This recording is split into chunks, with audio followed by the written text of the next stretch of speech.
Hello everyone, I really hope you are doing great. आज हम लोग चैप्टर नंबर 34 में suspension, remission and commutation of sentences का एक सेक्शन पढ़ेंगे, सिर्फ जो मर्सी पेटिशन का सेक्शन है। And this is the newly added section. ठीक है, ये न्यूली एडेड है तो ये आपको पता ही होना चाहिए। This is very important. आपको पता है कि जो नए ऐड हुए सेक्शंस हैं वो अपने आप में ही काफ़ी ज़्यादा इंपॉर्टेंस रखते हैं और उनसे सवाल आने की पूरे पूरे चांसेस हैं। ठीक है, तो mercy petition in case of death sentence cases. अब नाम से समझ में आ रहा होगा कि कोई कॉन्विक्ट है, किसी को डेथ की सेंटेंस मिली हुई है और वो क्या कर रहा है, वो चाहता है कि जो हमें अथॉरिटीज से मर्सी मिल जाए। ठीक है, मतलब कि जो उसकी डेथ सेंटेंस है उसको कम कर दिया जाए, कम्यूट कर दिया जाए। ठीक है, अब देखो, a convict under the sentence of death और हिज लीगल हेयर और एनी अदर रिलेटिव, ठीक है, may if he has not already submitted a petition for mercy, अगर उसने ऑलरेडी एक पिटिशन नहीं सबमिट कर रखी है, वो एक मर्सी पिटिशन फाइल कर सकता है before the president of India. President के सामने अंडर आर्टिकल 72 और the governor of the state, governor के सामने भी हो सकता है under article 161 of the constitution with in a period of 30 days. कितने दिन, अभी टाइमिंग ऑटोमेटिकली इंपॉर्टेंट हो जाएगा कि कितने टाइम में करना है, 30 दिन के अंदर अंदर करना है, from the date on which the superintendent of the jail, जिस दिन, 30 दिन कब से काउंट किए जाएंगे, उस दिन से काउंट किए जाएंगे जब जेल के सुपरिटेंडेंट ने उसे बताया, इन्फॉर्म किया about the dismissal of appeal, की अपील आपकी डिसमिस कर दी गई या रिव्यू आपका डिसमिस कर दिया गया या आपका स्पेशल लीव जो होता है अपील का, एसएलपी आपकी डिसमिस कर दी गई है सुप्रीम कोर्ट के द्वारा। एक केस ये हो सकता है, ठीक है, तब वो मर्सी पिटिशन प्रेसिडेंट के पास लगा सकता है। दूसरा केस क्या हो सकता है, अगर वो सुपरिटेंडेंट जो है जेल के, अगर वो इन्फॉर्म कर दे कॉन्विक्ट को about the date of confirmation of sentence of death by the high court, कि आपका जो है कंफर्म कर दिया गया है डेथ सेंटेंस। ठीक है, हाई कोर्ट ने उसे कंफर्म कर दिया है, and the time allowed to file an appeal और special leave in the Supreme Court has expired. और जो अपील फाइल करने का टाइम था ना, या एसएलपी फाइल करने का टाइम था सुप्रीम कोर्ट के पास, वो भी खत्म हो चुका है, वो भी एक्सपायर हो चुका है। तो दो चीजें हैं, दो केसेस हैं, हम मैं कहूंगी, जहां पर आप 30 दिन, उस मतलब बेसिकली उस समय, इन दोनों में से किसी भी समय से 30 दिन के अंदर अंदर आपको फाइल करनी होगी ये मर्सी पिटिशन। कहाँ पर, किसके सामने, या तो प्रेसिडेंट ऑफ इंडिया या governor of the state. President of India कौन से आर्टिकल में, अभी याद कर लो, 72 में, और गवर्नर की काम बात करें आर्टिकल नंबर 161 में। कौन से दो केसेस हैं, एक वो केस जहां पर सुप्रिटेंडेंट ऑफ जेल बता रहा है कि आपकी अपील, रिव्यू या जो एसएलपी है वो डिसमिस कर दी गई सुप्रीम कोर्ट के द्वारा।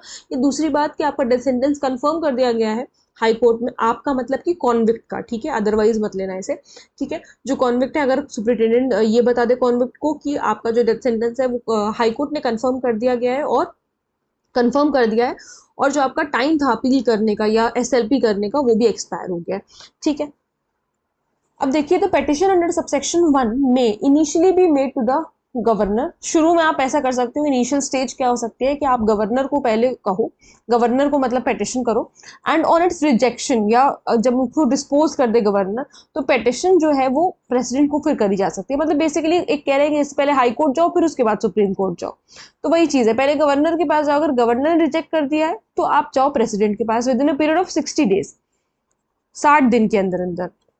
मतलब गवर्नर के पास से अगर आप कहाँ जा रहे हो, प्रेसिडेंट के पास जा रहे हो, तो ये 60 दिन के अंदर अंदर करना है जब गवर्नर ने रिजेक्ट कर दिया, from the date of rejection और disposal of such petition. Disposal का क्या मतलब है कि मान लीजिए गवर्नर ने कहा कि नहीं, आपका जो है मर्सी ग्रांट नहीं करी जाएगी आपको, तो ऐसे में फिर क्या हो सकता है कि आपको जाना पड़ेगा प्रेसिडेंट के पास। वही हाई कोर्ट और सुप्रीम कोर्ट जैसा मामला है, बस यहाँ पर टाइम लिमिट आपको बता रखी है कि कितने दिन में आपको जाना पड़ेगा। ठीक है, अभी तक दो टाइम लिमिट हम पढ़ चुके हैं, यहाँ पर 30 दिन की टाइम लिमिट है और यहाँ पर 60 दिन की टाइम लिमिट है। अब देखो, तो सुपरिटेंडेंट ऑफ द जेल और officer in charge of the jail, चाहे जेल का सुपरिटेंडेंट या जेल का ऑफिसर इंचार्ज हो, इंश्योर करेंगे that every convict in case there are more than one convict in case. मान लीजिए कि एक केस में कई ज्यादा कॉन्विक्ट है, जैसे मान लीजिए वो आपका फॉर एग्जांपल निर्भया का गैंगरेप केस था, तो वो एक से ज्यादा कॉन्विक्ट है अगर उस केस में, also files a mercy petition within a period of 60 days and a non receipt of such petition from the other convicts, मतलब कि किसी कॉन्विक्ट ने किया और बाकी कॉन्विक्ट्स ने अगर उसका नॉन रिसीट मतलब उसको नहीं किया, बाकी कॉन्विक्ट्स ने अगर नहीं किया है, तो सुपरिटेंडेंट जो है जेल के, वो उनके भी नाम, बाकी सारे कॉन्विक्ट्स के भी नाम भेजेंगे, एड्रेस भेजेंगे, कॉपी भेजेंगे रिकॉर्ड ऑफ द केस की, and all other details of the case central government के पास या स्टेट गवर्नमेंट के पास for consideration along with the said mercy petition. जैसे मान लीजिए ए पर्सन ने मर्सी पिटिशन लगाई है, बाकी बी ने, सी ने, डी ने, ई ने, इन 4 लोगों ने नहीं लगाई है, तो इन 4 लोगों की जो जिम्मेदारी है वो सुपरिटेंडेंट के ऊपर है कि वो जो है इनके नाम वगैरह सब कुछ भेजें, जो भी केस की डिटेल्स है वो भेजें साथ में, कि मतलब ये लोग एक पर्टिकुलर सेम केस के अंदर ही कॉन्विक्ट्स हैं। ठीक है, अब देखिए, the central government shell on receive of the mercy petition seek the comments of the state government. Central government के पास मान लीजिए मर्सी पिटिशन आई है, स्टेट गवर्नमेंट को भी वो सुनेंगे कि स्टेट गवर्नमेंट क्या कह रही है इस मामले में, and consider the petition along with the records of the case, और उस पिटिशन को कंसिडर किया जाएगा, देखा जाएगा केस के रिकॉर्ड्स के साथ, and make recommendations to the president in this behalf, और इस बिहाफ पर जो है प्रेसिडेंट को recommendations दिए जाएंगे एज एक्सपीडियसली एज पॉसिबल, जितना जल्दी हो सकता है उतना, within a period of 60 days, 60 दिन के अंदर अंदर, from the date of receipt of comments of the state government. भाई स्टेट गवर्नमेंट ने जब कहा कि भाई हम ये चाहते हैं, इस तरीके के जो भी उन्होंने कमेंट्स बोले, इन कमेंट्स के 60 दिन के अंदर, 60 डेज के अंदर, कितने दिन के अंदर, 60 दिन के अंदर अंदर, या ये 60 दिन दो टाइम से काउंट किए जा रहे हैं। एक जब स्टेट गवर्नमेंट का कमेंट आया है, and the records of superintendent of the jail, जो भी कुछ केस के रिकॉर्ड्स वगैरह सुपरिटेंडेंट ने भेजे, उसकी बात हो रही है। सबसेक्शन 5 क्या कह रहा है, द प्रेसिडेंट में consider, decide and dispose. President अगर चाहे तो कंसिडर कर सकता है, डिसाइड कर सकता है, डिस्पोज कर सकता है, क्या, मर्सी पिटिशन को, and in case there are more than one convict, एक से ज्यादा कॉन्विक्ट है, जैसे मैंने आपको एग्जांपल दिया, the petitions shall be decided by the president together in the interest of justice. भले ही एक से ज्यादा अगर कॉन्विक्ट है तो वहां पर सारे पिटिशंस को प्रेसिडेंट ही डिस्पोज ऑफ करेंगे, और ये जस्टिस के इंटरेस्ट में ऐसा किया जाएगा। ठीक है, अब बात करते हैं सबसेक्शन 6 की, क्या कह रहा है, upon receipt of the order of the president on the mercy petition. अब जो कुछ भी ऑर्डर दिया है प्रेसिडेंट ने, central government shell with in 48 hours, 2 दिन के अंदर अंदर कम्युनिकेट करेगी उस पर्टिकुलर मैसेज को, इस पर्टिकुलर ऑर्डर को, कहाँ पर, किसके पास, home department of the state government and the superintendent of the jail और the officer in charge of the jail.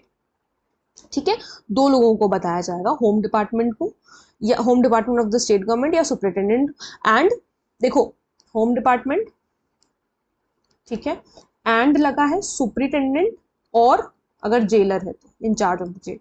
ठीक है, अब देखो सबसेक्शन 7 कह रहा है कि कोई भी अपील लाए नहीं करेगी against the order of the government, sorry of the president. President ने जो भी ऑर्डर किया है मर्सी पिटिशन के ऊपर, उन्हें मर्सी ग्रांट करनी है नहीं ग्रांट करनी, इसके अगेंस्ट, प्रेसिडेंट या गवर्नर के ऑर्डर के अगेंस्ट अपील नहीं हो सकती है, इनका ऑर्डर फाइनल होगा। क्या होगा, फाइनल होगा।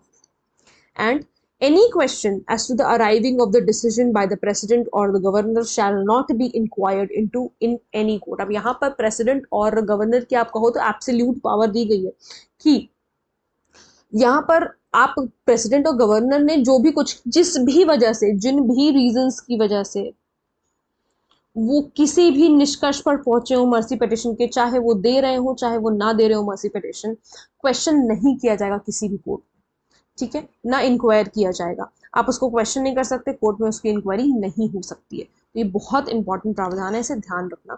सबसेक्शन 7 में आपसे पूछा जा सकता है कि ये जो प्रेसिडेंट और गवर्नर का जो भी कुछ ऑर्डर आएगा मर्सी पिटिशन के ऊपर, ये फाइनल होगा या नहीं फाइनल होगा, तो आपको पता होना चाहिए कि फाइनल होगा, और फाइनल तो होगा ही, साथ साथ जैसे कभी कहीं कहीं एक्सेप्शन दिए रहते हैं ना कि आप कोर्ट में इंक्वायरी करवा सकते हो फलाना, यहाँ पर ऐसा कुछ भी नहीं है, कोर्ट में इंक्वायरी नहीं हो सकती। ठीक है, ये एक सेक्शन मुझे आप लोगों को अलग से इसलिए पढ़ाना था क्योंकि ये नया सेक्शन है, तो थोड़ा सा मुझे टाइम चाहिए था इस सेक्शन को पढ़ाने के लिए। बहुत आसान सेक्शन है, कुछ ऐसा वो नहीं है कि बहुत ऐसा कुछ डिफिकल्ट है, बस हाँ कुछ चीजें याद रखो। एक जगह 30 दिन है, बाकी 2 जगह जो हमने टाइम पढ़ा है वहाँ 60 डेज है और 48 आवर्स वाला टाइम है। ठीक है, कि 48 आवर्स में जो है कम्युनिकेट वगैरह करना होगा, तो ये चीज आपको ध्यान रखनी है। टाइम लिमिट्स वैसे भी आपके लिए इंपॉर्टेंट है, और ये न्यूली एडेड है, इस वजह से और इम्पोर्टेंट है।